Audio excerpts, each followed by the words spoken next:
Hello everyone on Redmond's Football Report. It's another one today. If you're new to the show, my name is Redmond and this is my father Martin. And we talk about football and there's our intro. Yes, that is. You're being deliberately cute right now. Okay, let's see how we can get this going today. We have a load of results. Yes. We have a load of previews. And, well, we don't have as many previews as we sometimes have. Yes. And we also have the wrong date up because it should say the 30th on the moment. That'll be okay on the live stream. Not the live stream. What's the name of the other thing? The video. The recording.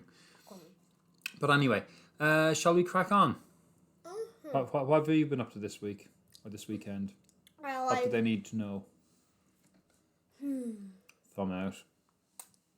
I did not win the competition. That's like about 2 weeks ago now, isn't it? Yeah. Okay, so he didn't win last man standing, but he got to the final and to a replay of the final, which I think is pretty impressive. Yes, that is pretty impressive. Okay, any other news? Well, not really. Let's dig into this. Did anybody send you anything? Oh, eat that properly. Did anyone send you something? Athena sent me a card, I think. No, Sam. Sam sent me a scarf. Did you see it? He is now going to get the football scarf. This was not pre-scripted, as you can imagine. This is something I just thought, give credit to the man or the boy who got you that nice thing. Close the door properly and you can wear the scarf through the show. It's the St. Patrick's Day scarf that the team he plays for in our local team, Louisville City. which is normally not upside down. Here is. Sit your arse down. It's only on the front side, the back side one. Yeah, very good. Now, do you want to wear it for the show? Okay. Yes. There you go, boys and girls, Very ladies and gentlemen. good. We also have to give a big shout out to a comment from last week we got from our friend Mamie, who said, hopefully the games will start allowing crowds soon. The games are fun to watch when the crowd is cheering and loud. Isn't that true? Yes. Do you prefer it with the crowd or without the crowd? With the crowd. Mm-hmm. And that is our shout out today. Oh, that's a thing now? Okay. Shout outs. Anyway, thank you, Mamie, and everybody who ever sends in comments. One day we might not read out every single one, but right now we are going to read every single one. What else? We need to start doing the actual thing that we do during the show, don't we? What, he says, as though you've never been here. Let's have a look at some of the results for the week just gone. So, going down, Chile beat Bolivia 2-1 on Saturday. What's also interesting is Bolivia did go on ahead and play Ecuador on, I think, was it Monday? It must have been Monday, I think. And they lost that one 2-1 as well. So 2 wins are very good for them. Hard luck, Bolivians. Two international games away from home in the space of, what was it, like 2 days? There was a day in between the two, and no joy. But Moreno scored the goal for Bolivia in that first game. I mentioned that because we were talking about Marcelo Moreno. He did not score in the other one. Nor did any of the other people we were talking about either, for that matter. But that's neither here nor there. Moving swiftly on. Benin lost, as kind of predicted by both of us, to Nigeria by a 0-0. Spain and Italy played out a 0-0 draw, which Redmond got correctly right. What neither of us guessed was that Italy would have yet another 2 players sent off in this game. So Italy have had 4 players sent off in 2 games so far in the Euros, which I think has to be some kind of a record. Yeah. Spain had a man sent off in the match as well. Italy now have drawn their 2 games. Spain have won their game against Slovenia and drawn this one. They played the Czech Republic. We'll talk about that later on in the actual show as we preview the European games. Melbourne Victory got a massive win, 6-0 against Perth Glory. That kind of pretty much concretes their place in the last for the playoff places, although it must also be said that their last game is up against the mighty Sydney FC, so we'll see what happens there. In the the Olympic qualifying games, the winners of the semi-finals go through, and the winners of the semi-finals are Honduras and Mexico's under-23s. This is basically, I think, 5 Olympics in 6 attempts, or 4 in, I think it's 5 in 6 attempts for Honduras. They finished 4th in the last Olympics. Mexico have been there quite a bit. They won the 2012 Olympics, and this is we'll talk about that also later on. Earlier on today, Mongolia lost to Japan at home in the World Cup Qualifiers. What is the score? Guess I want you to... No, they can see, so they don't have to guess the score. 14-0. 14-0. One of the Liverpool players scored again, the first goal of the game, Minamino. I've got it wrong. I should have the thing in front of me to talk about it. Watford managed to come back from a goal ahead to lose 2-1 to Sligo at the weekend as well. I guessed that correctly. Yeah, I'm delighted about that. Luxembourg earned and deserved a 1-0 win over Ireland in the World Cup Qualifiers. Ireland's place in 42nd will not be there for much longer. Juventus women also had a big win, 9-1 against Pink Bari. Girelli got 5 of them. I think Staskova, Hurtig got 2 of the one each, and I can't remember who. Gamma maybe got 1. I can't remember. 9-0, incredible. Northern Ireland managed to hold the US to a 2-1 win, which is pretty good going. Redmond guessed that one spot on as well. So those were the results for the week just gone, or the weekend just gone. My pick, and again it's a limited pick, of games of the week leaves me to believe that Serbia 2, Portugal 2 was probably the game of the weekend from the ones that I've had a chance to have a look at any of. Serbia go 2 goals up quite early on. Portugal go 2 goals up away from home quite early on. Diogo, a Liverpool player, Jota scores in the 11th and the 36th minute. Serbia pulled 2 back through Mitrovic and Kostic, and I think Mitrovic may now be is definitely one of the top Serbian goal scorers, if not the top Serbian goal scorer. Please don't be so revolting as you eat. That's enough for now, okay? Yeah, that's not a nice way to eat. So when people are watching, put them to the side for now. Yeah, okay, you can use your spoon. Either way, 2-2. Then a very sketchy, an extraordinarily sketchy referee's decision meant that the win did not go to Portugal. Ronaldo's last-minute dink led to upset and anger from all Ronaldo fans and Portugal fans around the world. Some people say he went too far in how he threw the captain's armband off, but the game was over. I'd have been less than happy either. Footballers are giving all their passion to a thing. Can we allow them maybe to get upset when they are cheated somewhat? Anyway, that's neither here nor there. Great game. Funny thing about the game, expected goals, even though Portugal had 56% of the play, expected goals would have been Serbia with 1.76 compared to 1.62. They also had more shots, created more chances. Portugal got into a lead really early and then did not do much. They kind of sat on it and they lost it as a result. Yeah, that happens. Mm-hmm. Shall we go on and look at the previews? Sure. Okay, so we'll start with a look at the Olympic qualifying final in CONCACAF. This is one of those odd competitions that, teams that are qualified now, but we still have to have a final because we've had 2 semi-finals. So the US having messed up, and we have talked about this before, about them possibly bringing some players who would be of worth to Olympic qualifying, instead of playing friendlies against important friendlies against Jamaica and Northern Ireland, the US are out. Honduras have been very, very solid. They've won the qualifying tournament twice back in 2000 and 2008. They were fourth in the Olympics in 2016. So they've been doing pretty well all round. Mexico, of course, are 7 times Olympic qualifying winners, and they won the whole Olympics out in 2012 in London.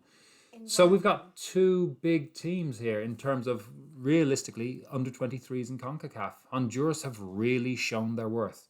And I think it's very, very egoistical of US fans to say that had they sent a couple of MLS players, they'd have surely won. It isn't about stars, folks. It's about a team. And Honduras, with practically no stars, as I said before, have built a team and an identity that gets them to the Olympics. Shin A Avik. Avika. That said, we're playing against Mexico here. The game's in Mexico, in Zapone.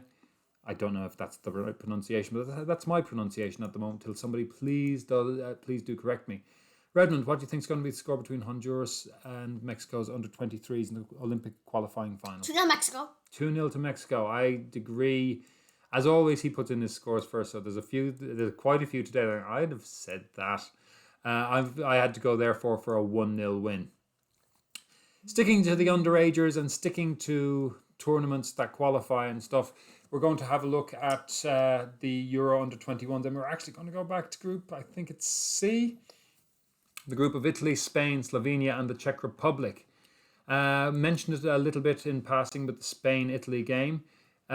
This is the most competitive, the most open of all the groups. Any team can go through, and in theory, any team can go out.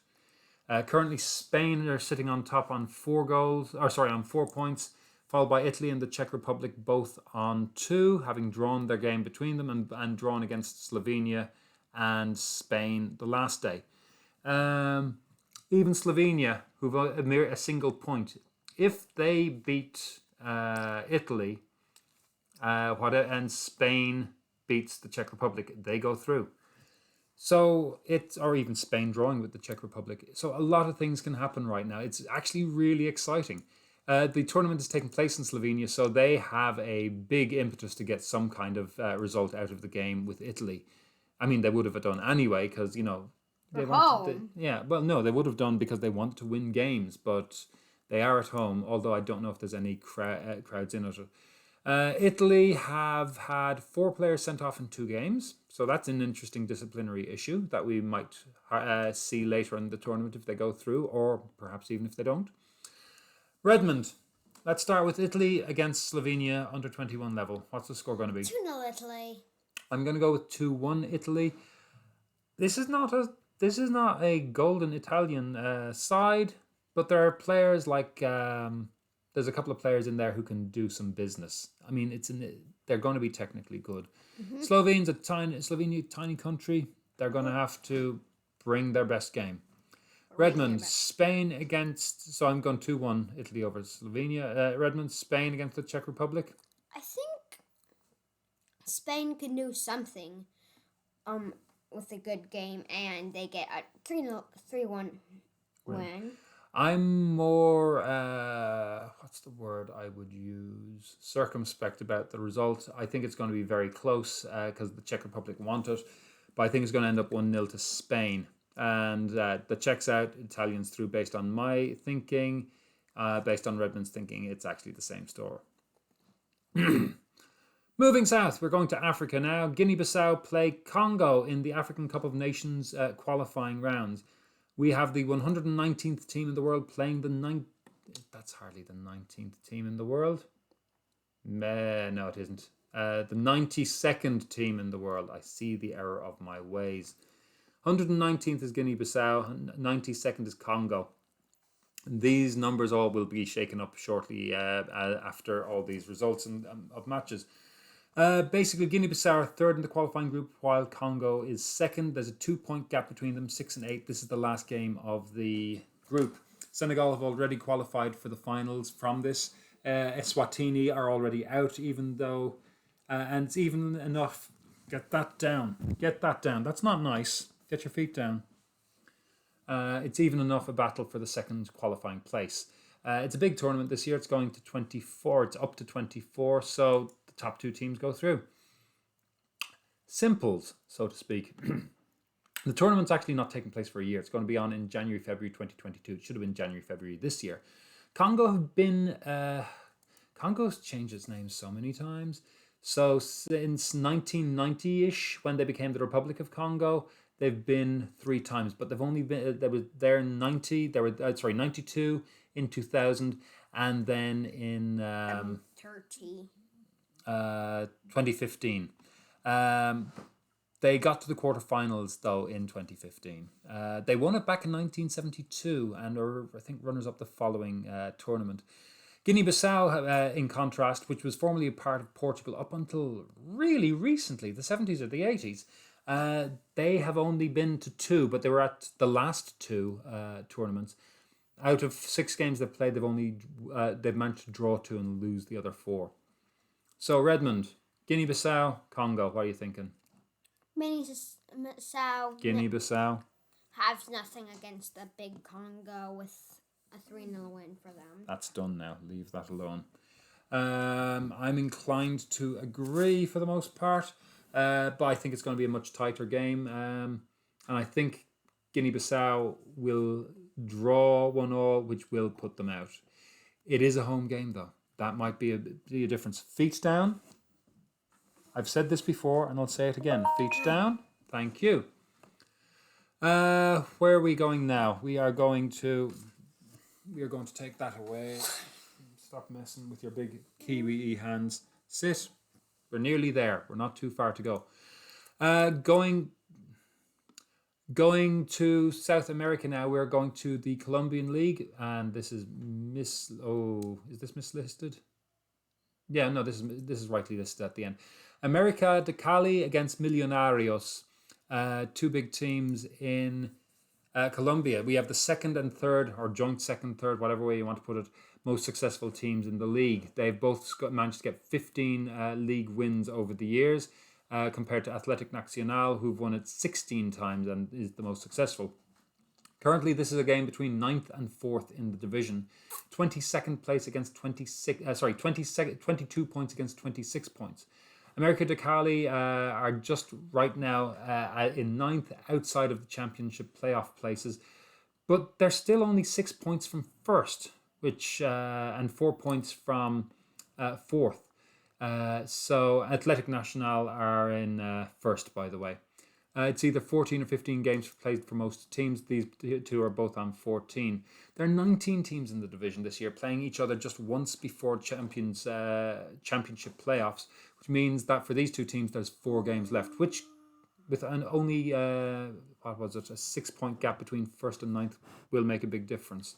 That wasn't fun. The most recent title wins, by the way, for these teams, America de Cali have won the last 2 in 2019 and the 29 Clausura and the 2020 league. No, Redmond, do you want to go? Do we want to stop this? No. Why do we have to have this conversation every episode? I don't know. Yeah, I know. Come on, join in and stop being that. Feet down. Okay, I think we're going to actually stop it, because do you not want to stop it? I do not. Why do we have to go into this every time? I don't know. And why do you... Yeah, if you don't want to stop it, you're going to have to start producing. The most recent title for Millonarios is the 2016 Clausura. And for contrast, interestingly, Athletic Nacional haven't won it since the Apertura in 2017, which is further back again. Redmond, Athletic Nacional... America de Cali and Millonarios. Who do you think is going to win? America de Cali can get a 2-0 win off Millonarios, I think, are going to win 2-1. So that's that one. Cutting across the World Cup qualifiers for literally the only time this week. Foot down. We have Saudi Arabia playing Palestine, no less. Palestine now full FIFA member, playing qualifying. I think this is their first time attempting to qualify for the World Cup.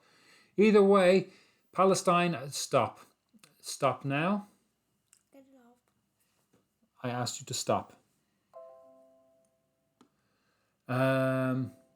Palestine are in 102nd place in the world, and they're going away to 67th place Saudi Arabia, We have second against fifth out of 5 teams in the group, 8 points playing 4, and we're pretty much Palestine are out. Saudi Arabia have a game in hand on Uzbekistan in first place, and Uzbekistan have only a single point advantage. Uzbekistan so close to qualifying so many times and still don't. The top teams for this of each group goes through, plus another 4 teams.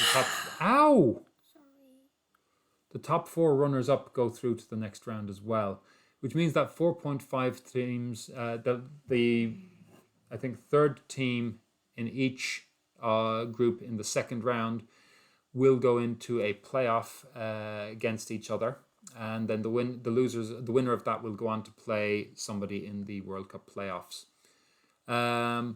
So Qatar also going through, that they don't count against the 4.5. Palestine managed to beat Uzbekistan in the home fixture.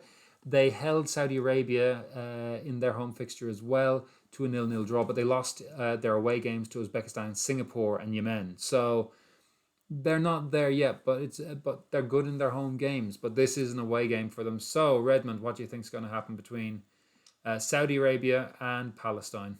I think Saudi Arabia can do a lot with a 2-0 win. They can do a lot. I don't know what the lot that they're going to do is, but 2-0 is what he gets.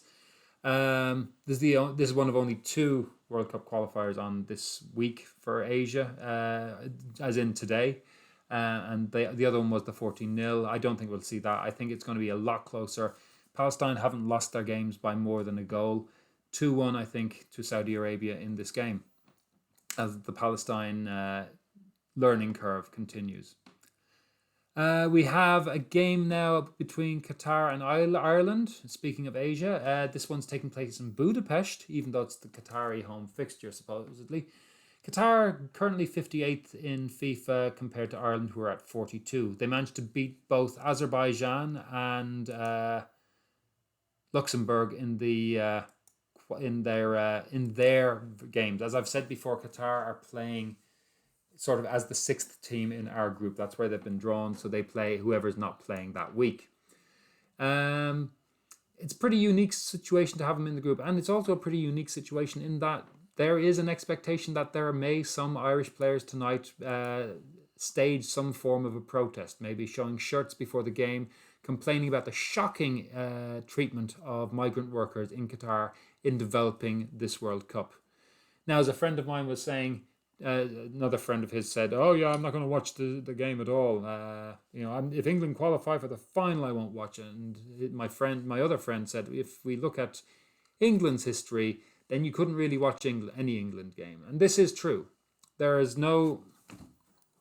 I asked you to keep those down. There's no country in the world that is completely blameless and does not have any skeletons in its closet. Unfortunately, this is a country that has skeletons literally in its stadiums. Well, not literally. I'm hoping that they're being buried and they're being treated properly elsewhere. But we do need to mention that Qatar have a bad human rights record, specifically with relation to this World Cup. Whether you watch it or not, whether you support it or not, in whatever way, that's up to you, and you have to make a choice that you can live with. But Qatar against Ireland, Redmond, what do you think the score is going to be? 1-1. Which is annoyingly the score I thought it would be. So I have to go for a 2-2 draw just to keep the draw thing going. I think Ireland can score. I don't know, can we win? It just seems to be a mental block at the moment. The last game of the week is our women's game of the week. It is part of the Champions League, so we're going to do a full Champions League preview. You ready for a full preview? Redmond? Yeah. There. So floating ahead of Redmond. So, I'm not floating. So you can see up there on the screen right now the games that were this past... whatever it was, the previous week. So we had a couple of people looking in. You're always welcome to comment. We'll always welcome it. We have a few games. We'll have a look down through them in reverse order, starting from Thursday's game, Rosengard against Bayern Munich. Yes is not actually in any way helpful. Who do you think is going to win Rosengard against Bayern Munich, Redmond? Well, Bayern Munich 1, Rosengard sadly 0.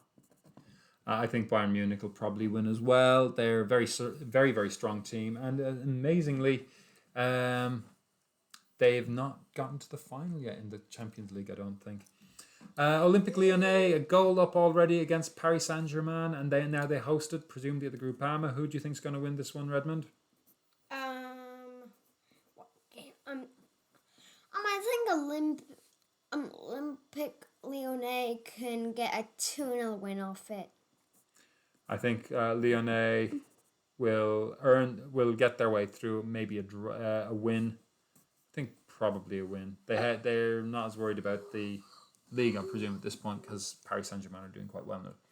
Manchester City against Barcelona. This was the big shock last time around because everybody who speaks English was saying, oh yes, the English team of Manchester City are going to win this by quite a degree. And they got hammered 3-0. However, it's a home game. What do you think, Redmond? Man City or Barcelona? Man City cannot quite get back into it. It's a 1-1 draw, 4-1 draw. On aggregate, 1-1. It's just a 1-1 draw. Okay, I think Man City are going to win by a narrow margin, not enough to go through. Finally, we get to Wolfsburg against Chelsea, and this is our featured game for the week because look at that score. 2-1, and the game is in Wolfsburg. Chelsea, it's not a bad result for them, but is it going to be enough against Wolfsburg, Redmond?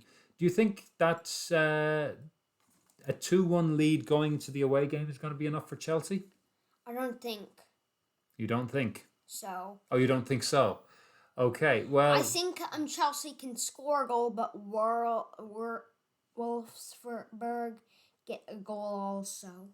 So what's the score that you think it is compared to the score that you actually told me earlier? What? 1. Okay, so when you see it come up that his prediction is 2-1, it's actually 1-1 because Redmond changes his mind. No, 2-1 to Chelsea, actually. Why, oh why do I say anything out loud? Feet down! Wolfsburg, I think, have the power. They have the home game and they have... I presume the game is at home. Let me check for a moment. But by and large, I think Wolfsburg have the winning of this. The English teams are not quite what everybody seemed to think they were. They're not almighty and all-powerful, as is the case, honestly, in the Champions League. Yeah. Stop whatever it is you are at. Nothing. It doesn't sound like that. My inclination is to think if this is in Germany, that Wolfsburg will win this 2-0. Let me check, and very, very slowly, FootMob is bringing it up. Nope, this is taking place in... Chelsea. No, it's taking place in Hungary because apparently all games that involve English clubs mean the English club doesn't... both teams have to go away, which seems unfair. I would change my prediction now, oddly enough, from 2-0 to being maybe 1-1 or 2 or 1-0. It really benefits the English teams to not have these games at home. So Chelsea may be going through. And that is pretty much it for the week. That was short. That is, yes, well, it wasn't. It felt very long with you in the form that you're in at the moment. It felt very short for me.